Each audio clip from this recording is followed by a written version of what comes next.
கொஞ்சம் சுடும், இல்லைன்னா சொல்லலை.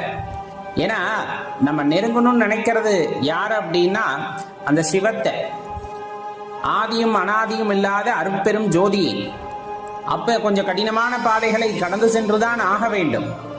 மாறாக அதிலும் எனக்கு பூக்கள் தூவி வரவேற்க வேண்டும் அப்படின்னா அது சாத்தியமில்லாத ஒரு விஷயம். மனிதர்களாக பிறந்த நாம் சில கர்மாக்களை தீர்ப்பதற்காக இங்கே வந்திருக்கின்றோம். அது தீர்ந்தா திருப்பி போயிட்டு வேற கர்மாவை தூக்கிட்டு வரணும், அதுதான் விதி. ஆனா இதையெல்லாம் முறியடித்து விட்டு நான் எதற்கு வந்தேனோ, வந்த காரணம் நான் அல்ல, எனக்கு கொடுத்து அனுப்பியது எனது அப்பன், அவனுக்கே சமர்ப்பணம் என்று நினைத்து அக்காரியத்தை நிறைவு செய்து மீண்டும் இறைவனை அடைவதற்கான முயற்சிகளை செய்து அவரை உணர்ந்து அவருடன் இரண்டர கலந்த நிலையிலே இருந்து நமது வாழ்க்கைக்கான அர்த்தத்தை தெரிந்து கொள்கின்றோம். அப்படிங்கும் போது கண்டிப்பா இறைவனின்